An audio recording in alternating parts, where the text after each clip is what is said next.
My mum is very sick. I work in her place, says 5-year-old girl at the bus station. Jennifer Miller never imagined that a business trip to Charlotte would change her life forever. The 42-year-old businesswoman was used to the hectic routine of her consulting work in New York. But that Thursday afternoon at the bus station stopped her in her tracks. It was when she saw a little girl dragging a bucket that seemed heavier than she was. The child couldn't have been more than 5 years old, wearing a faded blue dress and a red bow in her curly hair. Her tiny hands struggled to hold an improvised mop made of rags tied to a wooden stick. My mum is very sick. I work in her place, the girl said when Jennifer approached. Without lifting her eyes from the floor, she was scrubbing with slow, tired movements. Jennifer felt her heart tighten. The child's voice was sweet, but it carried a weight that shouldn't exist in someone so small. Her big brown eyes revealed deep sadness and a responsibility far too cruel for her age. "What's your name, sweetheart?" Jennifer asked, crouching down to the girl's level. "Lily, but everyone calls me Lil." The child kept scrubbing the floor as if each movement were a sacred duty. "And where is your mum, Lil?" The girl paused for a moment and pointed toward the back of the bus station. "Back in our little room. She can't get up today. She said the pain is really bad." Jennifer looked around. The bus station was as busy as ever, people rushing by with luggage and bags, but no one seemed to notice little Lily working alone. How was this possible? "How long have you been doing this?" Jennifer asked, trying to keep her voice steady. "Since Mommy got sick, it's been..." Lil counted on her tiny fingers. "So many days. Mr. Rick said if I don't clean everything right, we'll have to leave." The girl spoke about this Rick with visible fear in her voice. Jennifer felt anger rising in her chest. Who was this man making a child work like this? "Can you take me to your mum?" Jennifer asked. Lil hesitated, glancing nervously around. "I can't stop now. I have to finish cleaning all the bathrooms before Mr. Rick comes back. Otherwise, he'll get mad." "I'll help you finish, okay? That way it'll be faster." The girl's eyes lit up for the first time. "You'd really do that?" Jennifer grabbed another rag from the bucket and started helping. As they cleaned together, Lil slowly shared her story. She and her mom, Amanda, had been living in that tiny room at the back of the bus station for almost a year. They had come from a small town when things at home became unbearable. "Mommy said we'd be happy here," Lil said, carefully wiping a wall. "But then she got sick and can't work anymore." Dear listener, if you're enjoying the story, please take a moment to like and subscribe to the channel. It really helps us who are just starting out. Now continuing. When they finished cleaning the bathrooms, Lil led Jennifer through the quieter halls of the bus station. They passed a door marked "Employees Only" and went down a narrow staircase. The air grew stuffier, and the smell of cleaning products grew stronger. The little room was even smaller than Jennifer had imagined. A single bed took up most of the space, along with a tiny table and 2 plastic chairs. There were no windows, just a dim light bulb hanging from the ceiling. On the bed, a young woman lay on her side, clearly weakened. Amanda couldn't have been more than 30, but illness made her look older. Her brown hair was tied in a loose ponytail, and she wore a once white t-shirt. "Mom, I brought a visitor," said Lil, carefully approaching the bed. Amanda opened her eyes with effort and tried to sit up, but her strength failed her. "I'm sorry, I'm not well enough for visitors," she murmured weakly. "Please don't worry about me," said Jennifer, pulling a chair closer to the bed. "I'm Jennifer. I met Lil upstairs." "Lil, you should be resting, not working," said Amanda, trying to scold her daughter but lacking the energy to sound firm. "Mom, Mr. Rick said if I don't clean everything, we'll have to leave, and you need a place to get better." Jennifer saw tears forming in Amanda's eyes. The situation was even worse than she'd imagined. "How long have you been like this?" Jennifer asked gently. "About 3 weeks, maybe 4, I lost count. It started with back pain, then a fever. Now I can barely move some days." "And you haven't seen a doctor?" Amanda lowered her eyes, ashamed. "I can't afford it. And our situation here is complicated." Jennifer didn't fully understand, but sensed there was much more to the story. "I can help with the medical costs," she offered. "No," Amanda replied with surprising firmness. "I don't take handouts. I've taught my daughter the same. It's not a handout, it's one person helping another. To me, it's the same. I've always managed on my own. I'll get better soon. But Jennifer could see Amanda was getting worse, not better. The woman trembled under the blanket, and her breathing seemed labored. Lil moved closer to her mother and adjusted the blanket with a tenderness beyond her years. "Mom, do you want water? Or that tea Mrs. Susan taught me to make?" "No need, sweetheart. You've already done too much today." Jennifer watched the interaction between mother and daughter, seeing how each tried to protect the other. Amanda pretended to be better to spare Lil worry, while the little girl took on adult responsibilities to ease her mother's suffering. "Lil, are you going to school?" Jennifer asked. The girl glanced at her mother before answering. "No. Mom said when she gets better, we'll enroll me in a school here." "She's very smart," Amanda said with pride. "At home, I taught her letters and numbers. Lil can already read some words." "It's true," the girl said excitedly. "I can show you." Lil ran to the table and grabbed an old notebook, flipping to a page with several words written in careful, childish handwriting. "Look, this is house, this is mom, and this one is love," she said proudly, pointing to each word. Jennifer's eyes welled up. This child deserved to be in a classroom, playing with other kids, not cleaning bus station bathrooms. Just then, heavy footsteps echoed on the stairs. Lil immediately put the notebook away and hurried back to her mother, her expression fearful. "It must be Mr. Rick," she whispered. A tall, thin man appeared in the doorway. He wore a blue polo shirt and jeans, but his face carried a stern expression that instantly made the room tense. "Lily, did you finish cleaning the bathrooms?" he asked, completely ignoring Jennifer. "Yes, sir. I cleaned all of them. And the boarding area hallways." The girl hesitated. "Not yet, but I'll do it now." "Good. And who is this?" Rick finally looked at Jennifer, with no courtesy. "I'm Jennifer Miller," she replied, standing from the chair. "And you must be Rick." "Mr. Rick to you. I'm the cleaning supervisor at this bus station." He turned to Amanda. "And you, when are you coming back to work? I can't keep two people here if only one is pulling their weight." "I'm getting better," Amanda said with difficulty. "In a few days I'll be back to normal." "A few days?" Rick laughed humorlessly. "You've been getting better for a month now. Either you're back to work next week, or I'll have to find someone else to take your place." "Please, just a little more time," begged Amanda. "Time is money. And this girl, no matter how hard she tries, can't do the work of an adult." Jennifer couldn't hold back. "I'm sorry, but a 5-year-old shouldn't be working under any circumstances." Rick stared at her coldly. "And who are you to tell me how to run my business?" "I'm a citizen concerned about a child's well-being." "Oh, really? Then tell me, what's your solution?" "These two live here for free. They don't pay rent, electricity, or water. The only thing they contribute is cleaning. If they can't do that, they can find somewhere else to stay." "They can't find somewhere else if the mother is sick," Jennifer shot back. "Not my problem." Rick turned to Lil. "Girl, you have 1 hour to clean the boarding area hallways. If you're not done by 6, I'll have to deduct food." Lil nodded quickly, grabbed the bucket, and ran off. Jennifer was about to protest, but Amanda grabbed her arm. "Please don't argue with him. It'll only make things worse for us." Rick left without a word, leaving a heavy silence in the room. "Does he always treat you like this?" Jennifer asked. "He's being kind compared to the last supervisor," Amanda replied. "At least he lets us stay here. This isn't right. A 5-year-old shouldn't be working, no matter the situation." "You think I don't know that?" Amanda's voice rose higher than intended.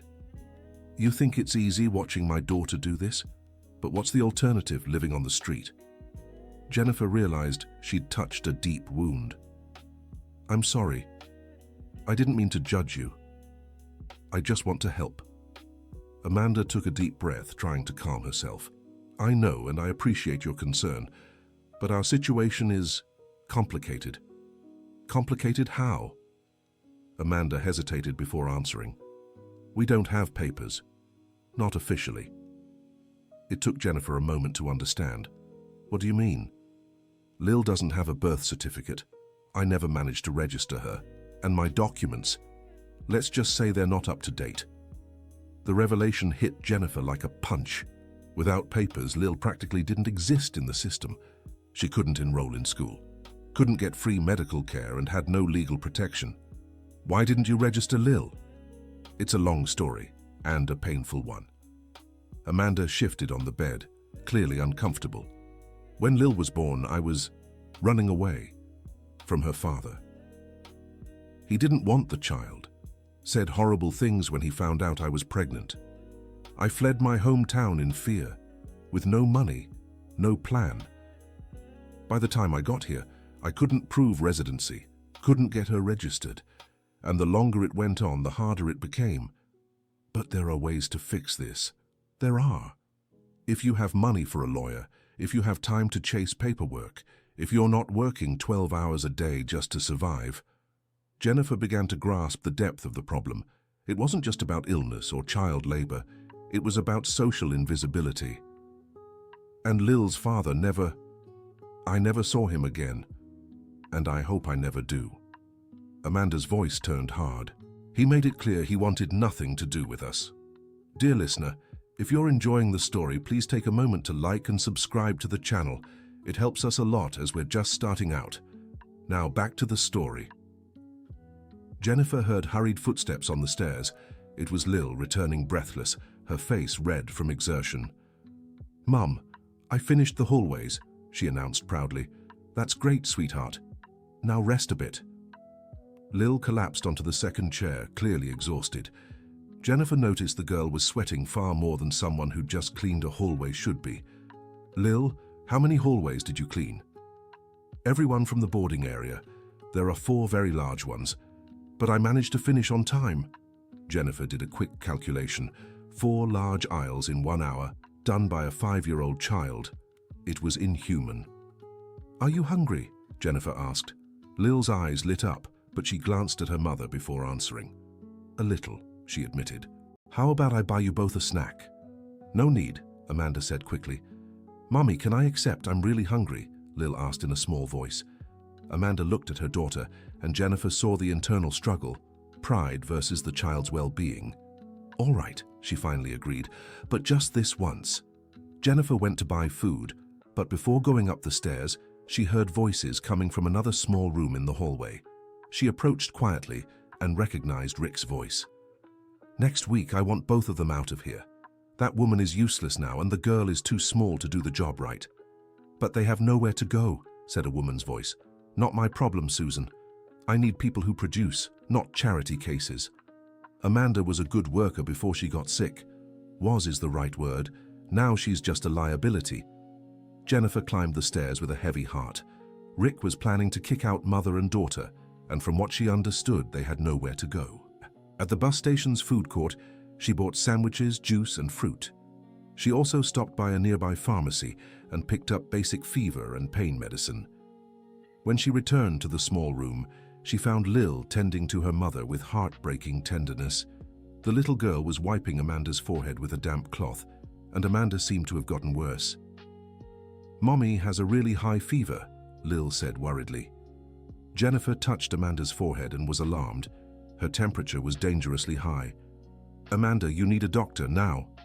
"No, I'll be fine," Amanda murmured, but she was clearly delirious. "Mom always says that," Lil said with a sadness no child should bear. "Even when she cries in pain at night, in the morning she says she's better." The revelation that Amanda cried in pain at night but pretended to be fine so as not to worry her daughter felt like a knife to Jennifer's heart. "Lil, your mom cries in pain at night?" "Sometimes I wake up and hear her, but I pretend I'm asleep so she doesn't know I know." Jennifer realized both mother and daughter were protecting each other, trapped in an unbearable situation where they suffered in silence. "Amanda, I'm taking you to the hospital," Jennifer said firmly. "No, I can't. The document, we'll figure that out later. Your health comes first." But when she tried to help Amanda up, the woman fainted. "Mommy!" Lil screamed in panic. Jennifer checked Amanda's vitals. She was alive but needed urgent medical care. "Lil, I need to take your mom to the hospital. You can stay here or come with me." "I'm coming with you," the little girl said without hesitation. "But what about work, Mr. Rick?" "Leave Mr. Rick to me." Jennifer carried Amanda with the help of 2 passengers who offered assistance. Lil walked beside them, holding her unconscious mother's hand. At the hospital, Jennifer took responsibility for the care. When asked about documents, she said she would cover any costs and that the paperwork was being arranged. While Amanda was being treated, Jennifer stayed with Lil in the waiting room. The girl was scared but trying to be brave. "Will Mommy be okay?" Lil asked. "The doctors will take good care of her," Jennifer replied, pulling the child onto her lap. "And if she doesn't get better, what will happen to me?" Lil's innocent question revealed another fear, being alone in the world. A 5-year-old with no documents, no known family, no safety net. "She'll be okay," said Jennifer with a conviction she didn't feel. "And I'll help you sort everything out." "Why?" asked Lil, looking straight into Jennifer's eyes. "Why do you want to help us?" The question caught Jennifer off guard. Why was she getting so involved? She had her own life, her own problems. Because it's the right thing to do," she answered, realizing the answer ran deeper than she'd thought. After 2 hours, a doctor approached them. "Are you related to the patient?" he asked. "I'm a family friend," Jennifer replied. "How is she?" "Stable, but it was close. She had a severe infection that could have been easily treated weeks ago." "Will she recover?" "With proper treatment, yes, but she'll need to stay hospitalized for a few days." Jennifer felt immense relief, but worry quickly followed. What about Lil? "Doctor, her daughter has nowhere to stay during the hospitalization. Can I?" "You'd need to contact the hospital's social services. There are procedures for cases like this." Jennifer knew involving social services could complicate Lil's situation even more, especially without documents. "Can I take her home with me for a few days?" "That would be irregular. You're neither a relative nor the child's legal guardian." Jennifer realized she was at a crossroads. Following procedures might send Lil to a shelter or separate mother and daughter. Ignoring them could bring legal trouble for her. "Can I speak to the child's mother? She's still under sedation, but you can talk briefly." In the room, Amanda was pale but conscious. When she saw Lil, she tried to smile. "My love, Mommy's okay," she said weakly. "I know, Mommy," Aunt Jennifer explained. Amanda looked at Jennifer with gratitude. "Thank you. I don't know how to repay you." "No need, but we need to talk about Lil. You'll be hospitalized for a few days, and she needs a place to stay." "Can she stay here with me?" "They won't allow it, and she needs someone to care for her properly." Amanda grew distressed. "There's no one. I have no family, no close friends here." "I can take care of her," Jennifer offered. "You barely know me. Why would you do this?" "Because your daughter deserves care, and because I know you'd do the same for a child in need." Amanda looked at Lil, who was playing with a stuffed bear a nurse had given her. "She might be difficult. She's used to me." "We'll get along just fine, right, Lil?" The girl nodded timidly. "All right," Amanda agreed, "but only until I'm discharged." Jennifer spent the next few days caring for Lil in her apartment. It was an eye-opening experience for both. Lil had never lived in a place with so many rooms, never taken a bath in a tub, never had toys of her own. But it was also challenging. Lil woke up at night looking for her mother. She had nightmares about Mr. Rick, and she felt guilty for not working. "Aunt Jennifer, who's cleaning the bus station?" Lil asked on the second day. "Don't worry about that, sweetheart. But Mr. Rick will be mad if no one cleans." "Mr. Rick will have to find someone else. You're a child, not an employee." Lil didn't seem to fully grasp the idea. To her, working was natural. It was her responsibility to care for her mother.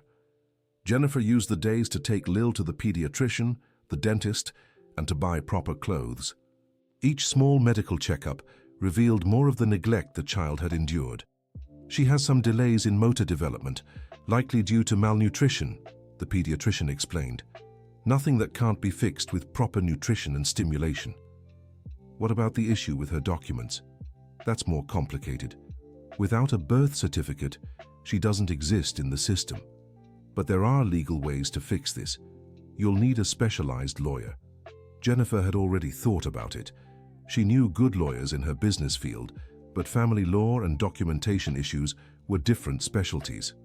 She researched and found an attorney specializing in children's rights, attorney Catherine Thompson. She scheduled a consultation to discuss the case. It's a complex situation, but not impossible, attorney Catherine explained after hearing the whole story. The first step is getting a statement from the mother about the child's birth. Then we need to prove the child actually exists and has lived in the United States all these years. How do we do that? Medical records, witness testimonies, any documentation that proves the child's existence. It's a long process, but doable. What about the child labor at the bus station? That's a crime. It should be reported. But if we report it, the mother might lose the place they live and gain legal protection for herself and her daughter. There are specific social programs for cases like this. Jennifer realized she was in a delicate situation. Reporting Rick would be the right thing, but it could hurt Amanda and Lil in the short term. She decided to wait for Amanda to recover before making that decision together. On the fourth day, Amanda was discharged from the hospital. Jennifer picked her up with Lil, who was eager to see her mother again. "Mommy!" Lil shouted, running into Amanda's arms. "Sweetheart, look how much you've grown in just a few days," Amanda joked, though she was clearly emotional. "Aunt Jennifer took me to the doctor, the dentist, and bought me new clothes. Look at my dress." Amanda looked at Jennifer with a mix of gratitude and embarrassment. "You didn't have to." "I wanted to. Lil is a special child." On the way back to the bus station, Jennifer explained the consultation with the attorney. There are ways to fix your situation. You don't have to live in uncertainty. "How much will it cost?" Amanda asked, practical as ever. "We can talk about that. The important thing is there's hope." When they arrived at the bus station, they got an unpleasant surprise. The little room in the back was locked and other people were cleaning. "What happened?" Amanda asked Susan, the employee Jennifer had overheard talking to Rick. "Amanda, Rick hired someone else. He said you weren't coming back. But our things, they're in a box in storage. Rick said if you didn't show up by today, he'd throw everything out." Amanda turned pale. In just a few days, she'd lost not only her job, but also the place they lived. "Where are we going to stay?" Lil asked, sensing the gravity of the situation. "Don't worry, sweetheart, we'll figure it out," Amanda said, but Jennifer saw the despair in her eyes. "You can stay at my apartment until we sort this out," Jennifer offered. "No, I can't accept. You've already done so much for us. Amanda, you have nowhere else to go, and I have the space. It's not charity, it's solidarity." "What if I don't find another job? What if this takes months?" "Let's take it one step at a time." Just then, Rick appeared. "Oh, you're back. I came to get your things." "Rick, I need my job back," Amanda said. "No openings. I already hired other people." "Please, I'm better now. I can work normally." "Too late. Besides, I don't want trouble with visitors questioning my work methods." Rick looked straight at Jennifer as he said it. "Questionable methods deserve to be questioned," Jennifer shot back. "You have no business in this." "I do. I've taken responsibility for this family." "Responsibility?" Rick laughed. "And when you get tired of playing Good Samaritan, what happens to them then?" The question hit Jennifer right in the heart. It was exactly what she'd been asking herself. How far was she willing to go in this situation? "That's none of your business," she replied. "Amanda, you were a good employee," Rick said, ignoring Jennifer, "but I can't keep people who bring trouble. Your daughter working here drew too much unwanted attention." "She worked because you allowed it," Amanda protested. "I allowed it? I offered you a place to stay in exchange for services. If you interpreted that as child labor, that's not my fault." Jennifer realized Rick was trying to cover himself legally, denying any responsibility for Lil's work. "I'll get your things," he said, walking out. Amanda leaned against the wall, clearly shaken. 5 years here, 5 years cleaning, taking care of things, always on time. And when I need help, "Amanda, you don't need him. We can find something better." "What? Who's going to hire me without proper references, without updated documents?" "We'll sort out the documents first, then the job." Rick returned with a cardboard box holding Amanda and Lil's few belongings. Clothes, Lil's notebook, some personal items. Nothing more. "That's it?" Amanda asked. That's all there is. You didn't have much to begin with. As she took the box, a few papers fell out. Jennifer bent down to pick them up and recognized drawings made by Lil, pictures of a house, a happy family, flowers and sunshine. Look, Lil, your drawings. The girl took the papers tenderly. It's the house I'll have when I grow up, with a garden and a cat. Lil's simple dream stood in stark contrast to her current reality. They left the bus station carrying the box and a mountain of uncertainties. In the car, Amanda cried silently while Lil stared out the window, processing yet another radical change in her young life. We'll make this work, Jennifer said, more to herself than to them. But inside, she was scared too. She'd taken on a huge responsibility without knowing exactly how to handle it. Dear listener, if you're enjoying the story, don't forget to like and subscribe to the channel. It helps us newcomers a lot. Now back to the story. At Jennifer's apartment, the three tried to settle into a new routine. Amanda insisted on helping with chores, while Lil explored every corner with curiosity. Aunt Jennifer, why do you have so many books? Lil asked, staring at the living room shelf. Because I love reading. Do you like stories? Mom tells me stories before bed, but I've never seen so many books together. Jennifer saw an opportunity. She picked up a children's book she'd bought and began reading to Lil. The girl was fascinated, both by the words and the illustrations. Can I learn to read all these books? Of course you can. Once we get you enrolled in school, you'll learn so many things. Real school? With other kids? Real school. Lil's eyes sparkled. A whole new world was opening up for her. Meanwhile, Amanda was wrestling with her own conflicts.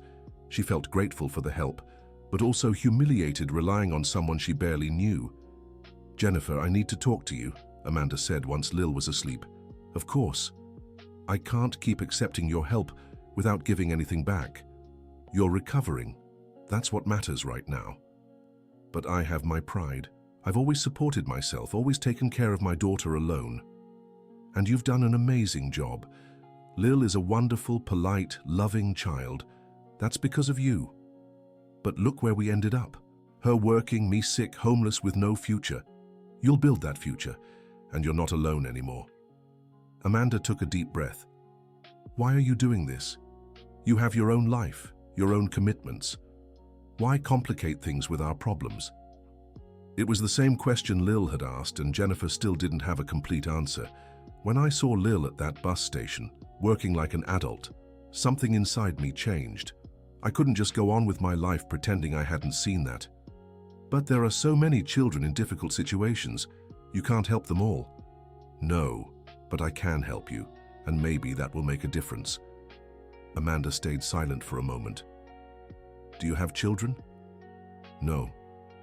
I could never get pregnant. I tried for years with my ex-husband. We did every treatment possible. When I finally accepted, I wouldn't be a mother. The marriage ended too. I'm sorry. Don't be. I've learned to live with it. But maybe taking care of you is filling a void I didn't even know still existed. The confession was honest and vulnerable. Amanda realized Jennifer had her own scars, her own emotional needs. What if I disappoint you? What if I can't rebuild our lives the way you hope? I don't expect anything specific. I just want to help you get the opportunities you deserve.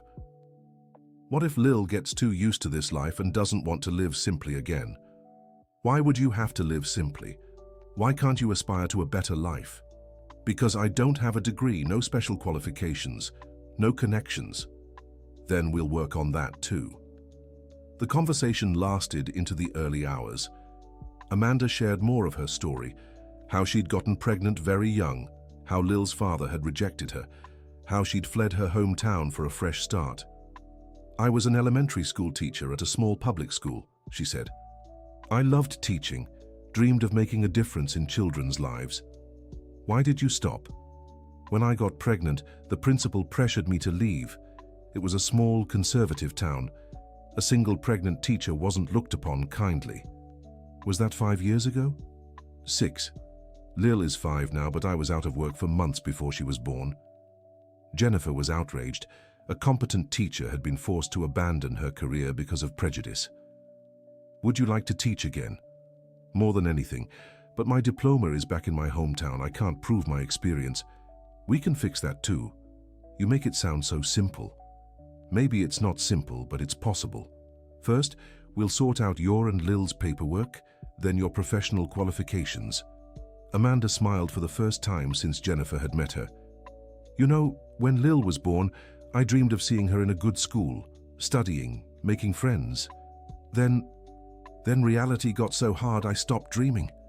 It's never too late to start dreaming again. The next morning, Jennifer called attorney Catherine to schedule an urgent meeting. She wanted to speed up Lil's documentation process. But when she arrived at the attorney's office, she got a shock. "Jennifer, what a coincidence!" exclaimed a familiar voice. It was Daniel, her ex-husband, just leaving attorney Catherine's office. "Daniel, what are you doing here?" "Custody issues with Emma." "And you?" Emma was the daughter Daniel had with his new wife. The irony was bitter. The man who couldn't have children with Jennifer was now fighting over custody. "Family matters too," Jennifer replied, avoiding details. "Did you finally adopt a child?" "It's complicated." Daniel sensed she didn't want to talk and said goodbye. But the encounter left Jennifer shaken. Seeing her ex-husband there, talking about his daughter, brought back painful memories. "Are you okay?" Attorney Catherine asked when Jennifer entered her office. "Yes, just unpleasant coincidences." "I understand. Let's focus on why you're here." Jennifer explained Amanda and Lil's situation in detail. Attorney Catherine took notes and asked several questions. "I'll be honest with you," the attorney said. "This process can take between 6 months and 2 years, and it will cost between $15,000 and $20,000.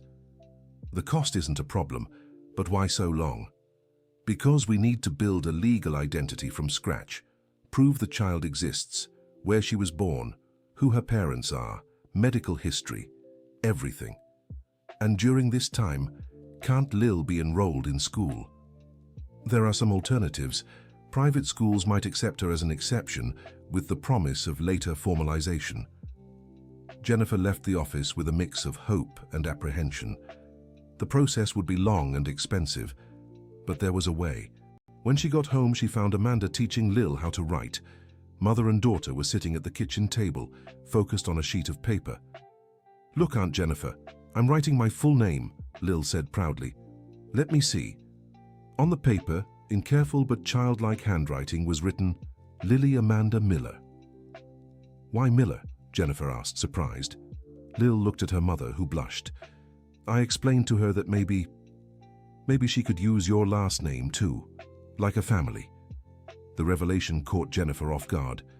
Amanda was considering adopting her last name, symbolically including her in the family. "You don't have to." "But I want to," Lil said. "That way, I'll have a name just like yours." Jennifer felt her eyes well up. This child was offering something she had longed for so deeply, to truly be part of a family. "It would be an honor," Jennifer said, hugging them both. At that moment, they were interrupted by the phone. It was an unfamiliar male voice. "Hello, is this Jennifer Miller?" "Yes." "My name is Mike. I work at the bus station. I heard you know Amanda and little Lil." "Yes, I do." "I need to talk to you. It's about what happened at the bus station. There are things you should know." "What kind of things?" "I'd rather not say over the phone. Can we meet this afternoon?" Jennifer looked at Amanda, who was listening with a worried expression. "How about 3 o'clock at the bus station food court?" "Perfect. I'll be in a blue janitor's uniform." When Jennifer hung up, Amanda was pale. "What do you think he wants?" "There's only one way to find out." That afternoon, the three of them went to meet Mike. He was a man in his 50s with graying hair and a serious but kind expression. "Amanda, how are you?" he greeted. "Fine, Mike. This is Jennifer, who helped us." "Ms. Jennifer, thank you for looking after them. Amanda is a good person. She didn't deserve what happened here." "What exactly happened?" Jennifer asked. Mike glanced around, checking for familiar faces nearby. "Rick lied about a lot of things. Amanda wasn't the only one working here under irregular conditions. There's an exploitation network that's been running for years." What do you mean? He charges rent for the back rooms, but officially they don't exist. People work in exchange for housing, but they also pay extra fees for expenses. It's a system that keeps them trapped. That's illegal, Jennifer said. Of course it is, but the people caught in this situation are desperate, with no way out. Why are you telling us this? Because Rick is planning something worse. Yesterday I overheard him talking about getting rid of troublesome witnesses. Amanda looked alarmed. Witnesses to what? Child labor, exploitation, everything. You could cause problems for him if you decide to report it. Did he threaten us? Jennifer asked.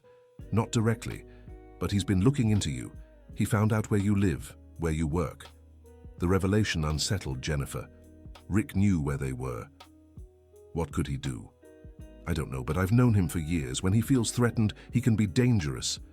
Should we go to the police? That would be ideal. But you'll need proof, and other victims willing to testify. Are there other people? Yes. At least 3 families in the same situation you were in. Jennifer realized the situation was bigger than she had imagined. It wasn't just about Amanda and Lil, but a systematic scheme of exploitation. Would these people be willing to come forward? Some would, but they're afraid of retaliation.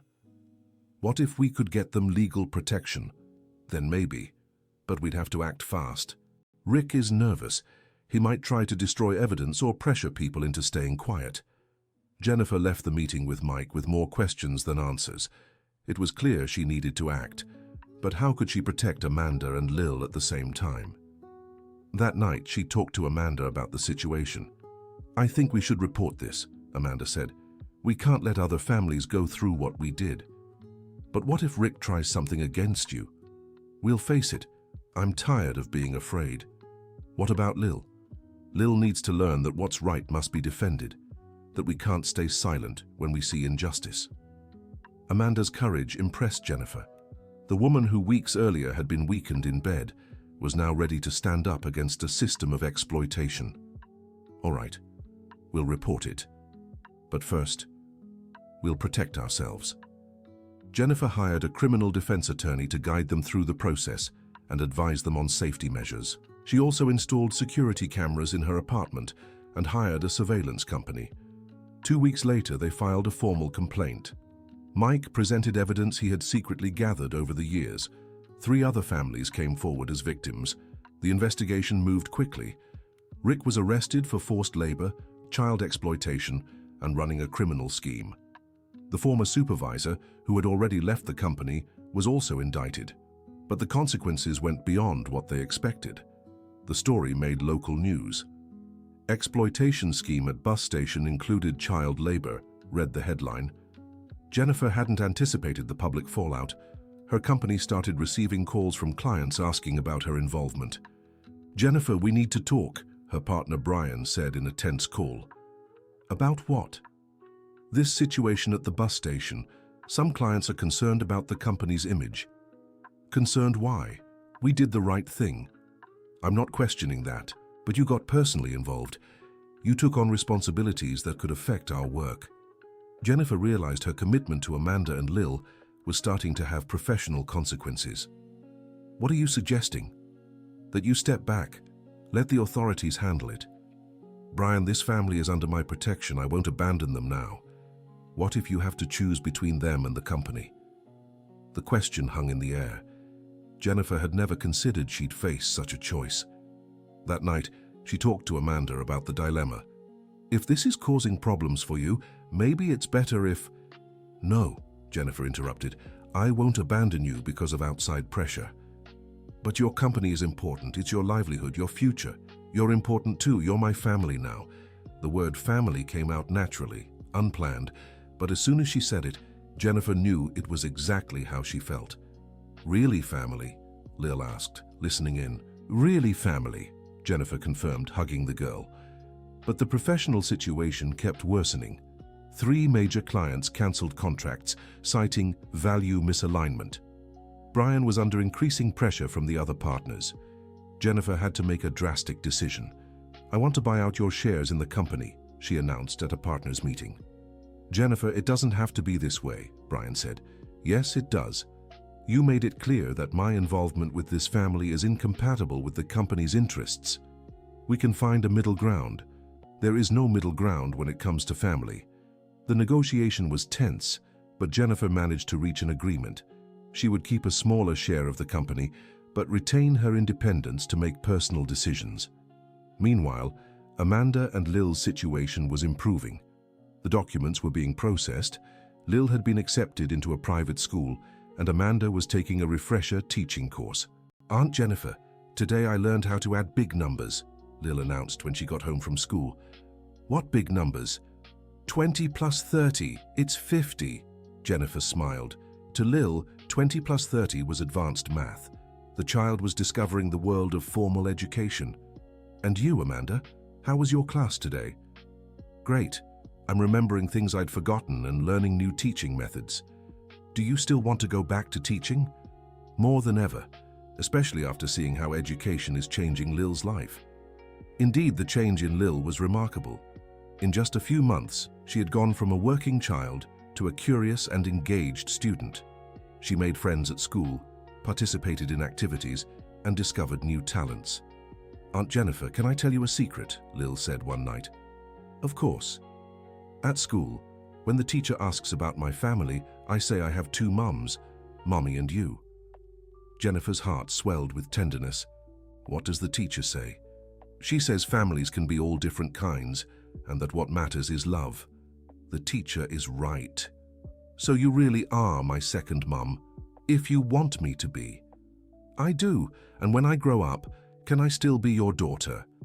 "Forever," Jennifer promised.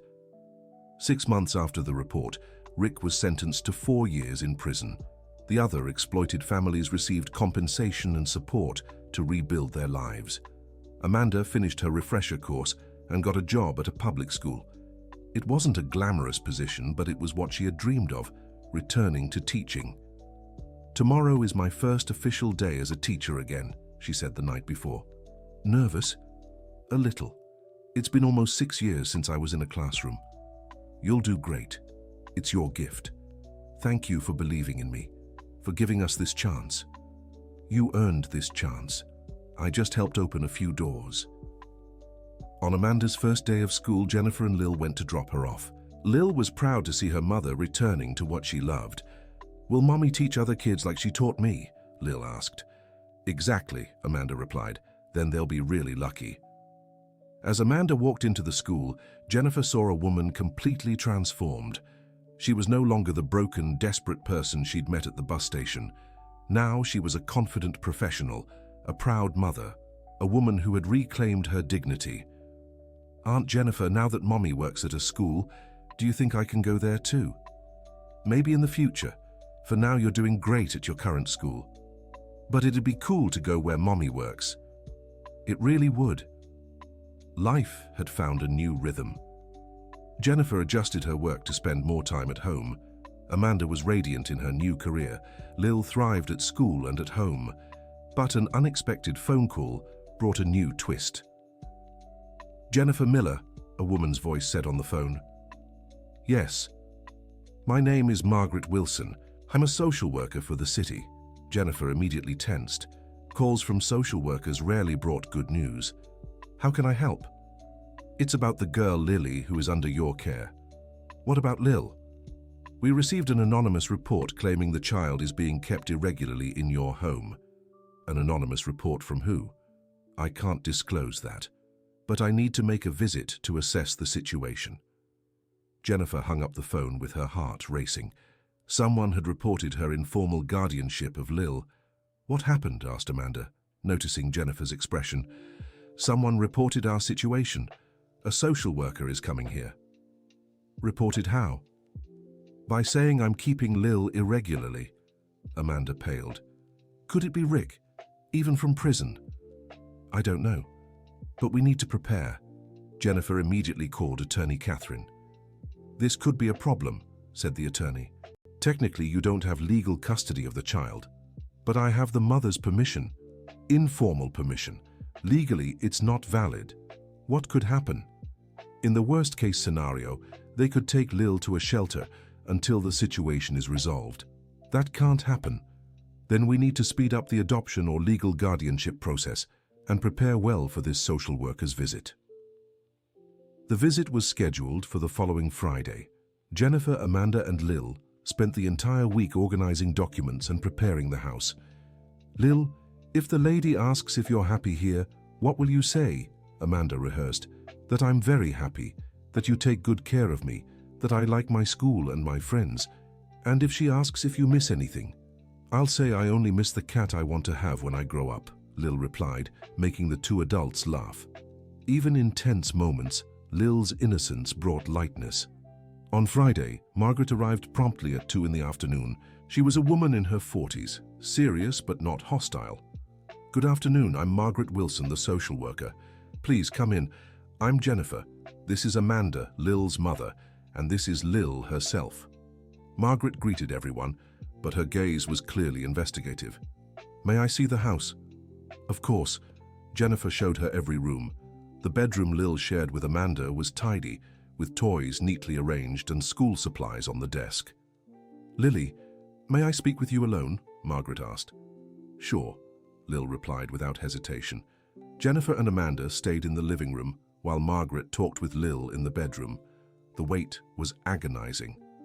What do you think she's asking? Amanda whispered. Probably checking if Lil is being well cared for. After 15 minutes, Margaret came out with Lil. Now I'd like to speak with the mother, alone. Amanda went into the bedroom with Margaret, leaving Jennifer and Lil in the living room. Aunt Jennifer, I answered everything right, Lil said. What did she ask? If you hit me, if I have enough food, if I like school, if I'm afraid of anything. And what did you say? That you never hit me, that I always have good food, that I love my school, and that I'm not afraid of anything when I'm with you and Mom. Another 15 minutes passed before Margaret came out with Amanda. Now I need to speak with you, Jennifer. It was Jennifer's turn to be questioned. Margaret asked about her motivation for caring for Lil, her financial situation, and her plans for the future. Why did you take responsibility for a child who isn't your biological daughter? Because they needed help, and because I found in them the family I always wanted. Can you support a child long-term? I can. My financial situation is stable. And if the child's mother decides to leave with her, I'd respect her decision, but I believe we're stronger together. Are you willing to formalize this legally? Yes, we've already started the adoption process. After nearly 2 hours of investigation, Margaret met with all three in the living room. Well, I've observed a close-knit family, a happy and well-cared-for child, and a stable financial situation. I see no reason for immediate concern. Jennifer breathed a sigh of relief. But, Margaret continued, the legal situation needs to be resolved. I can't ignore that there's no formal custody arrangement. How much time do we have? Asked Jennifer. 3 months. If there's no significant progress in the legal process by then, I'll have to take other measures. Understood. After Margaret left, the three of them hugged in relief. It's over, said Amanda. Barely, replied Jennifer. What now? Asked Lil. Now we'll speed everything up so you can officially become my daughter too, said Jennifer, kissing the girl's forehead. The following months were intense. Jennifer and Amanda worked hard to expedite the adoption process. They went through psychological evaluations, home visits, and preparatory courses. Meanwhile, the family's life kept moving forward. Lil was excelling in school, especially in math and reading. Amanda loved being back to teaching and was already beloved by students and colleagues. Jennifer had found a new professional balance. With fewer clients but more quality time, she could be present for Lil's big and small discoveries. Aunt Jennifer, today my teacher said I'm one of the best students in class, Lil announced one day. Really? In which subject? All of them. She said I read better than older kids. That's because you're very smart and work hard, and because you both help me with homework. It was true. Every night Jennifer or Amanda would sit with Lil to do homework. It was a cherished family moment they all looked forward to. One evening, Lil asked a question that caught Jennifer off guard. Aunt Jennifer, when I officially become your daughter, can I call you Mom? Jennifer felt a lump in her throat. Would you like to call me Mom? I would, but I don't want Mommy Amanda to be sad. Why would I be sad? Asked Amanda, who had been listening, because then I'll have two moms. And having two mums is wonderful, said Amanda. It means you're loved twice as much. So can I call Aunt Jennifer Mom Jennifer? You can call me whatever you want, sweetheart, said Jennifer, moved. From that day on, Lil referred to them as Mommy Amanda and Mom Jennifer. To her, having two mums felt completely natural. 2.5 months after Margaret's visit, the awaited news arrived. The adoption had been approved. Congratulations, said attorney Catherine over the phone. Lily is now officially your daughter too. Jennifer hung up in tears. After years of trying to conceive, after the heartbreak of divorce, she was finally a mother. What happened? Asked Amanda, seeing her tears. The adoption was approved. Lil is legally my daughter now. The three of them hugged, crying and laughing at once. Does that mean we're officially a family now? Asked Lil. It means we've always been a family, replied Jennifer. Now we just have the papers to prove it. To celebrate, they went to Lil's favorite restaurant. During dinner, the girl gave a speech that moved other diners. I want to thank my two moms, she said, standing on her chair. Mommy Amanda, who taught me to be brave, and Mom Jennifer, who showed us families can be built with love. The other customers spontaneously applauded. Jennifer and Amanda cried with pride. 6 months later, Jennifer got an unexpected call. Jennifer, it's Mike from the bus station. Mike, how are you? Good. I called with some news. The bus station administration decided to create a social assistance program for employees, and they want Amanda to lead it. Really? Yes. They were impressed by your story, how she recovered and became a teacher. They want to offer her a social coordinator position. Jennifer was excited but also concerned. Mike, do you think Amanda will want to go back there? That's why I called you first. I wanted to know if I should make the offer. I'll talk to her. When Jennifer told Amanda about the offer, she stayed silent for a long time. Going back to the bus station, she murmured. You don't have to accept it. You're happy as a teacher. But it would be a chance to help others in the same situation we were in. That's true. And it would be a better position with a higher salary. The salary isn't the most important thing. No, but the opportunity to make a difference is. Amanda decided to accept the offer, but with one condition. She would continue teaching twice a week as a volunteer. 3 months later, she was coordinating a program that had already helped 12 families in irregular situations at the bus station. How's the work going? Jennifer asked one evening. Hard but rewarding. Today I helped a Paraguayan family in the same situation we were in. Did you manage to resolve it? I referred them to the proper authorities. They'll get free legal support. It must be comforting to help people who've been through what you went through. It is. I feel like our story had a greater purpose. Jennifer agreed. Sometimes suffering only makes sense when it can be turned into help for others. 2 years after the official adoption, the family received a special visit. It was Margaret, the social worker, but this time it was just a friendly call. I came to see how you're doing, she said. We're doing very well, Jennifer replied. Can I speak to Lily? Of course. Lil, Aunt Margaret is here to see you. Lil came running from the room where she'd been doing homework. Hi, Aunt Margaret. Want to see my school report card? I'd love to. Lil proudly showed her grades, all between B's and A's. And this drawing, whose is it? Margaret asked, noticing a paper on the table. It's mine, it's my family. The drawing showed 3 female figures holding hands in front of a house. Below, in careful handwriting, it read, My family, Mom Amanda, Mama Jennifer and me. It's a beautiful family, Margaret said. It's the best family in the world, Lil replied. As Margaret was leaving, she told Jennifer, I want you to know this is one of the most successful cases I've ever handled. You turned a desperate situation into something beautiful.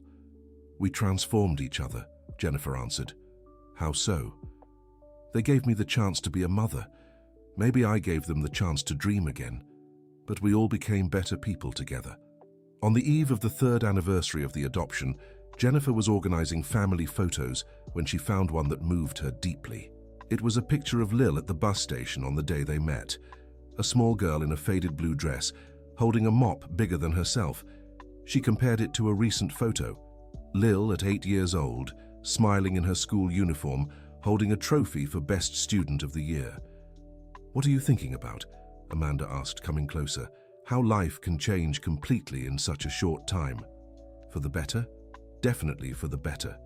Even with all the problems we faced, the problems made us stronger and brought us closer." Amanda sat beside Jennifer and looked at the photos too. "You know what amazes me the most," she said. "What?" "How Lil doesn't carry any trauma from that time. She remembers, but without bitterness. Children are resilient. Or maybe she's learned that hard times can lead to wonderful ones." That night, the three of them were watching TV when a report about child labor in the United States came on. "Look," Lil said, pointing at the screen, "just like the situation I was in." "That's true," Jennifer said. "How do you feel seeing that?" "Sad for the children, but also hopeful." "Hopeful?"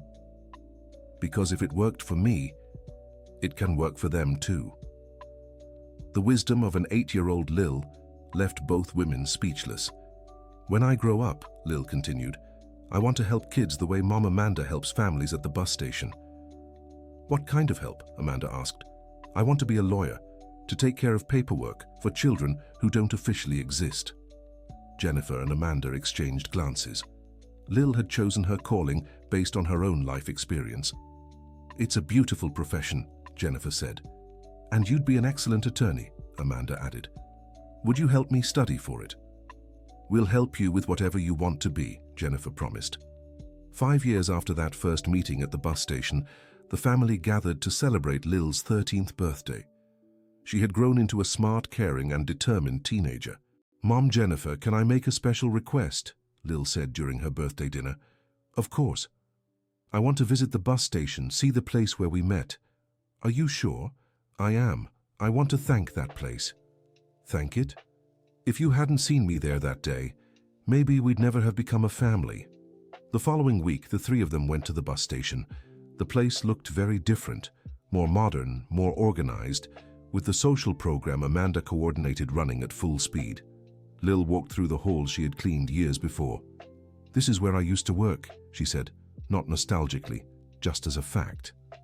"How does it feel coming back here?" Jennifer asked. "Grateful. Grateful I found you. Grateful I got through that time. Grateful I can help others now." They passed by where the old rooms used to be. Now it was a social services space with offices and meeting rooms. "That was our little room," Amanda said, pointing to where the storage area had been. "It seemed bigger in my memory," Lil said, laughing. "Or maybe you've just grown a lot," Jennifer teased. They met some of the families being helped by the social program. One of them had a girl the same age Lil had been when it all began. "Hi," Lil said to the child. "What's your name?" "Rose." "Rose is a pretty name. Do you like school?" "I don't know.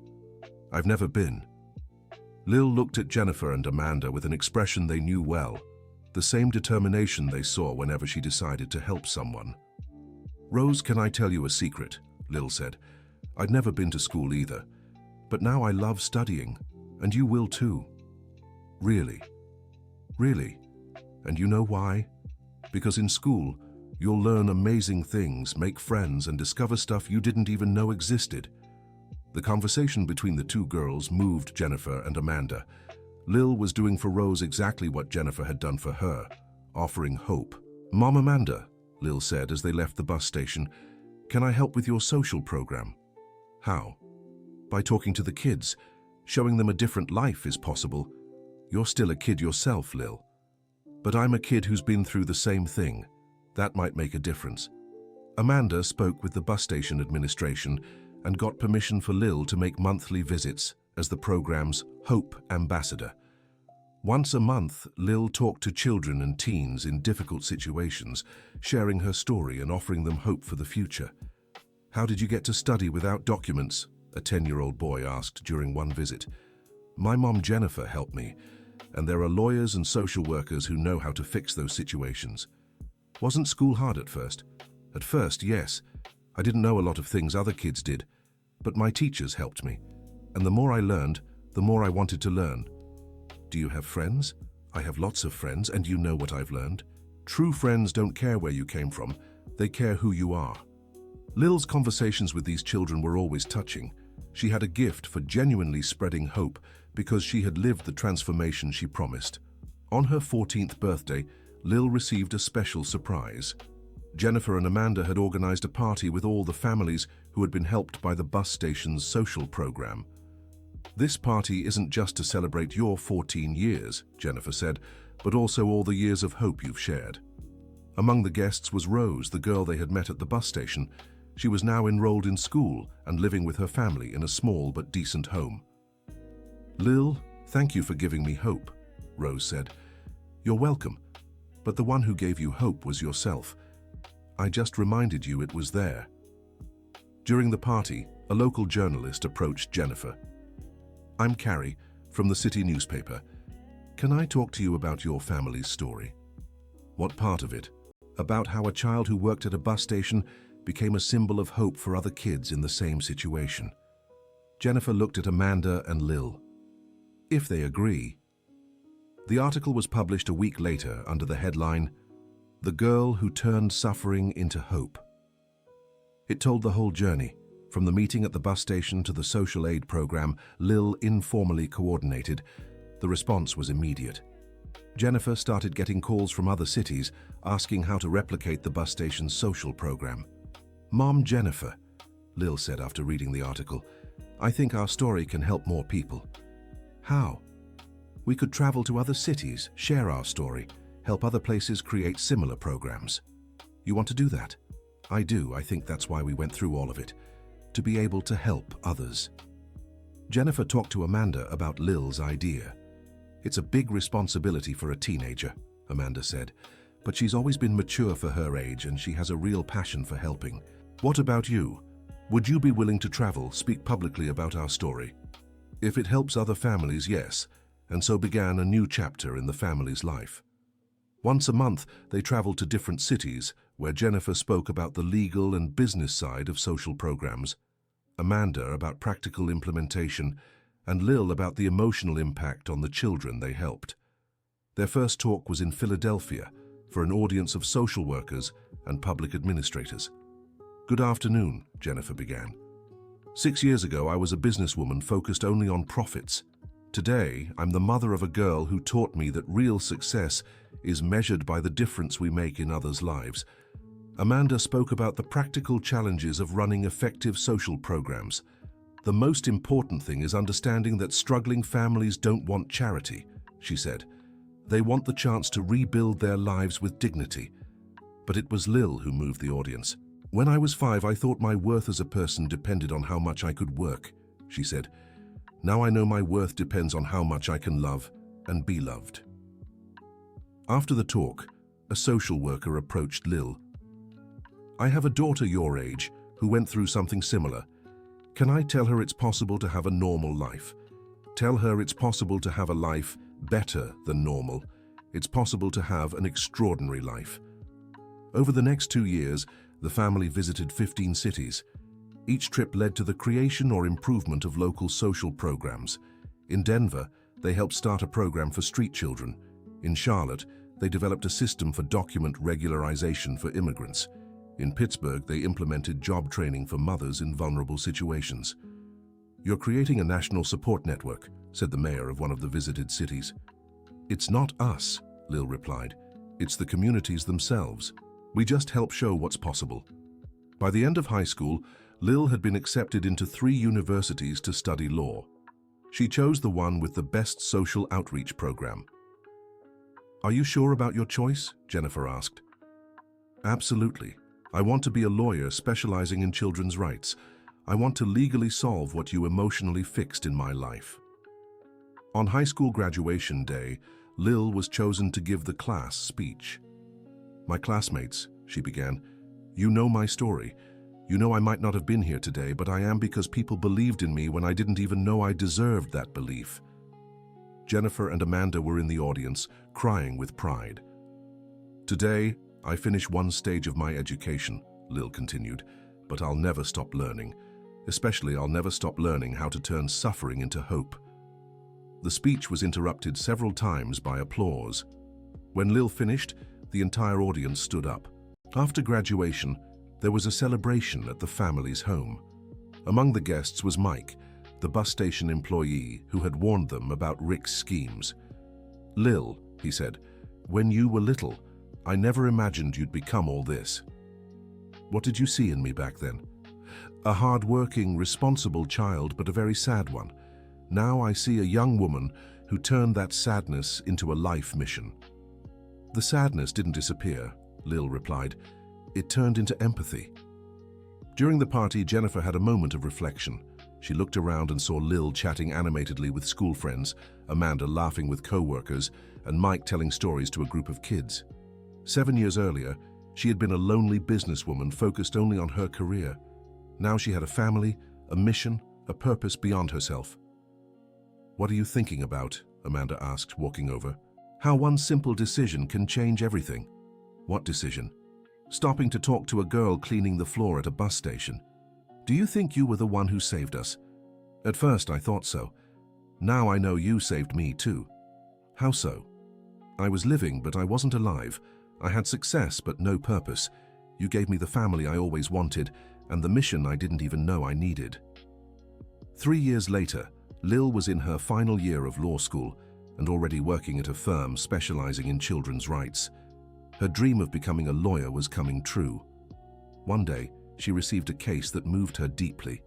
A 6-year-old girl without documents, helping her mother at a market. "It's exactly what happened to me," Lil told Jennifer. "And what will you do?" "What you did for me. I'll show them a different life is possible." Lil dedicated herself to the case with special passion. She secured the child's documentation, enrolled her in school, and helped the mother find formal employment. "Now I understand why you fought so hard for us," Lil said to Jennifer after resolving the case. "Why?" "Because when you see a child in a situation that can be changed, you can't just walk away pretending you didn't see it." "That's true. It's a moral responsibility. And also a chance to grow as a person." On Lil's college graduation day, Jennifer gave a special speech. 9 years ago, she said to the gathered family and friends, "I met a 5-year-old girl who taught me family isn't just blood, it's a choice." Today, that girl graduates as a lawyer, ready to help other children the way she was helped. "No," Lil interrupted. "I'm ready to help other children the way you helped me, because everything I know about courage, love, and perseverance, I learned from you and from Mom Amanda." The moment was emotional for everyone present. After graduation, Lil received an offer to work for an international children's rights organization. She'd be based in Washington, D.C., but would travel across the entire country. "It's the dream opportunity," she told Jennifer and Amanda. "But it means moving away from here." "And you want to accept?" Amanda asked. "I do, but I'll miss you both." "Lil," Jennifer said, "you're ready to fly on your own, and we'll always be here when you need to come back to the nest." "You won't feel abandoned?" "We'll feel proud," Amanda replied. "We raised you to be independent and to make a difference in the world." "And will you both keep doing your social work?" "Of course, but now, each of us following our own calling." Lil accepted the offer and moved to Washington, D.C. Jennifer and Amanda continued living together, more like sisters than sisters-in-law. Jennifer expanded her consulting work to include social organizations. Amanda became a regional coordinator for educational programs. 6 months after Lil's move, she called with news. "Mom Jennifer, Mom Amanda," she said in a video call, "I have an announcement." "Good or bad?" Jennifer asked. "Amazing. I got approval for a national project based on our bus station program." "Really?" "Yes. It'll be implemented in 100 bus stations across the country, and they want you both to lead the staff training." Jennifer and Amanda exchanged glances, surprised. "Does that mean we'll be working together again?" Amanda asked. "Not just working together," Lil said. "We're expanding nationally the work we started 9 years ago." The project was a success. Within 2 years, it had helped over 500 families in vulnerable situations at bus stations nationwide. At the launch of the final phase, Lil gave an emotional speech. "This project was born from a chance encounter between a businesswoman and a child at a bus station," she said. But it grew into a national network of hope because we believe every child deserves the chance to dream of a better future. Jennifer, now 55, sat in the audience, fulfilled professionally and personally in ways she had never imagined. When Lil finished her speech, she was greeted by hundreds of people whose lives had been changed by the project. "Attorney Lily," one woman said, "my daughter is in college thanks to this program. How can I ever thank you?" "By helping another family going through what you went through," Lil replied.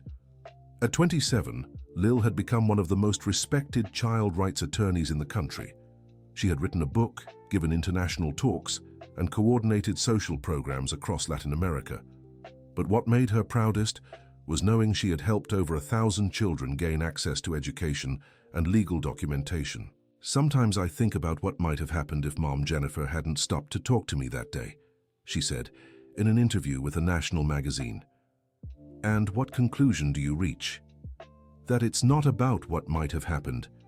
It's about what did happen. One person decided it was worth caring, and that didn't just change my life. It changed the lives of hundreds of other children. What's your advice for people who want to help but don't know how? Start with one child, one family, one situation. It doesn't have to be grand.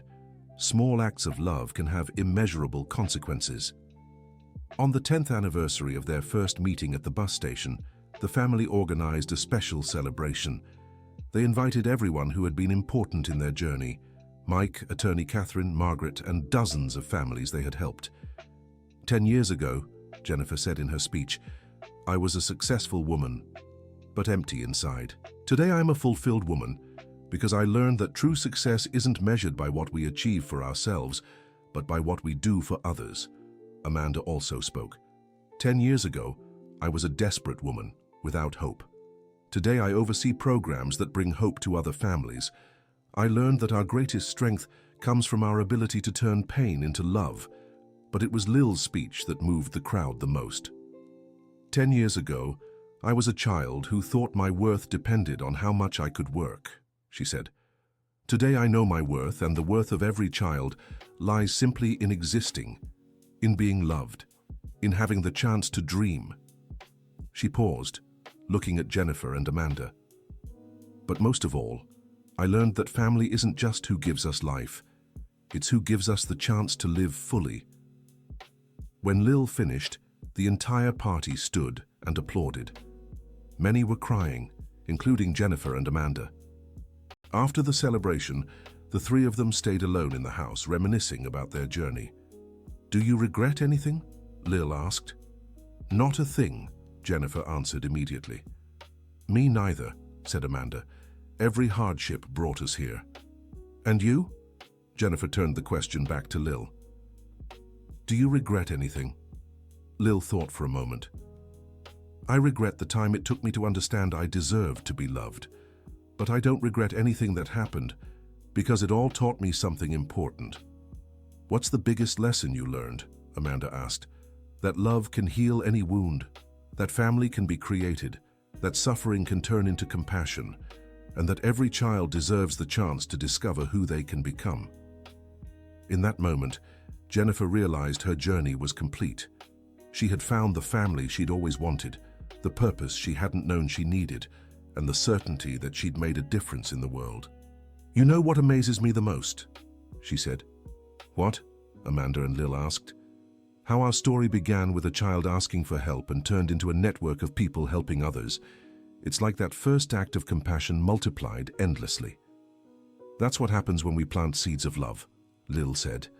"They grow and spread in ways we can't even imagine." 15 years after that first meeting, Jennifer was about to retire. At 60, she had transformed her company into a social organization managing child protection programs across the country. Amanda, now 48, was the state's director of social education and a national leader in public policy for vulnerable families. Lil, at 32, had married another human rights attorney and was expecting her first child. "I'm going to be a grandmother," Jennifer said when Lil shared the news. "A real grandmother," Lil confirmed, "and Mama Amanda too." "How will we explain to your son that he has two grandmothers who aren't related?" Amanda teased. "We'll tell him our story," Lil replied. And he'll understand that family is about love, not genes. At Lil's baby shower, Jennifer gave a special speech. This baby will be born into a family built with love, perseverance, and faith in the power of compassion, she said. He'll grow up knowing every child deserves love, protection, and the chance to dream. And he'll grow up knowing differences can be overcome, obstacles can become opportunities, and small gestures can have big consequences, Amanda added. When Lil's son was born, they named him Michael Jennifer Miller Thompson. Michael in honor of Mike, whose middle name was Gabriel, Jennifer for his adoptive grandmother, Miller as the family name, and Thompson as the surname that symbolized unity. It's a name that tells our whole story, said Lil. On Michael's first birthday, the family threw a party that also celebrated 16 years of their family bond. 16 years ago, said Jennifer, cradling her grandson in her arms, a child changed my life by asking if I wanted to help. Today, that child has given me a grandson who represents the continuation of our legacy of love. And this grandson will grow up in a family that knows every child is special, said Amanda. He'll grow up knowing he can be anything he dreams of, added Lil. That day, watching Michael in Jennifer's arms with Amanda smiling beside them, Lil realized the circle had closed perfectly. The child once rejected for lacking documents now had a son born, surrounded by love, legal papers, and a family that would always protect him. The woman who once lost hope of becoming a mother was now a grandmother to a boy who carried her name. The businesswoman who once focused only on profit now left a legacy of hundreds of children helped. I think our story is complete, said Lil. No, Jennifer replied. Our story is just beginning a new chapter. Michael will grow up, learn our history, and continue the work of making a difference in the world. And who knows, Amanda added, one day he might also find a child who needs help, and the story will go on. 10 years later, 10-year-old Michael was already participating in the family's social programs. A thoughtful and compassionate boy, he showed early interest in helping other children. Grandma Jennifer, he asked one day, can I ask you something? Of course, sweetheart. If you hadn't stopped to talk to Mom that day, would I exist? Jennifer pondered her grandson's deep question. Maybe you'd exist, but you'd be a different person, because you're the result of all the love we've built together. So I owe my existence to that moment. You owe your existence to the power of love, and to the fact that your mother has always been a special person, even when she was a child working at a bus station. Will I help kids like you do someday? If you want to. But what matters most is that you grow up knowing every person has worth, every child deserves love, and you can change the world just by being yourself. Michael grew up embodying those values. At 15, he started a school project to collect supplies for underprivileged children. At 18, he enrolled in university to study psychology, aiming to specialize in trauma care for children. On his graduation day, 75-year-old Jennifer gave her final public speech. Over 20 years ago, she said, a child taught me family is about choice. Today, that child's grandson graduates to keep helping others. It proves love is the universe's strongest force. It multiplies across generations. Amanda, now 63, was also retiring. Lil, 47, remained active as a lawyer and now as a writer, having published 3 books on children's rights. Our family proves miracles exist, Lil said. Not supernatural ones, but human miracles. The miracles of compassion, unconditional love, and persistence in doing what's right. That day, Michael gave his first official speech. I grew up hearing how my grandma Jennifer met my mom at a bus station, he said. I always thought it was a rescue story. Now I see it's a story of meeting, of people who needed each other to become whole. The audience fell silent, moved by the wisdom of the 22-year-old. And now, Michael continued, it's my turn to seek out those who need to be found, because I've learned that our responsibility doesn't end when we're saved. It begins when we become capable of saving others. After the graduation, the family gathered at home for an intimate celebration. Do you think you've fulfilled your mission? Michael asked. Our mission never ends, Jennifer replied. As long as there are children in need, our mission continues. But now it's your generation's turn to lead, said Amanda. And we'll be here to support you, added Lil. Always, Jennifer confirmed. At that moment, looking at 3 generations of the family gathered together, Jennifer felt certain that her life had been worth living.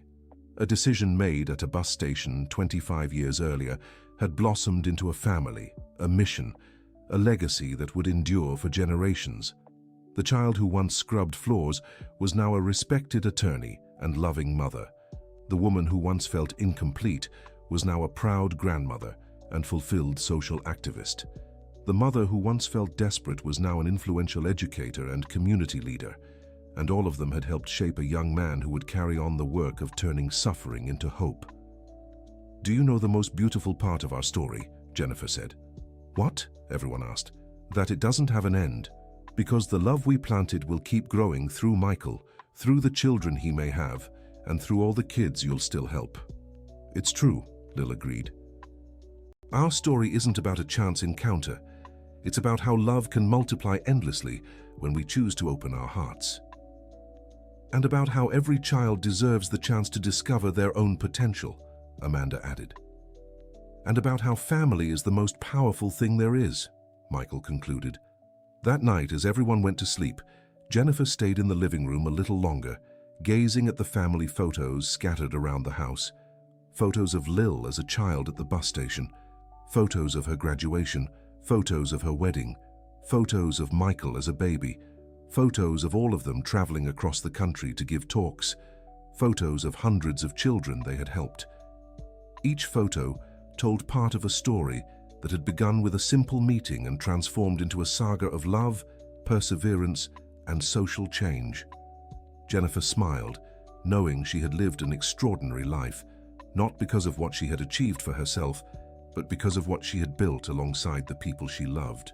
The last thought she had before falling asleep was the question Lil had asked years before. "Why do you want to help us?" Now she knew the full answer, because helping those in need is the purest form of love. And love is the only thing that grows the more we give it away. End of story. Now tell me what you thought of this story of resilience and love. Do you believe Jennifer made the right decision by taking in Amanda and Lil? Your opinion means a lot to us. Leave a comment sharing where you're following us from and if you've ever witnessed a similar situation. Don't forget to like and subscribe to the channel for more heartwarming stories like this one.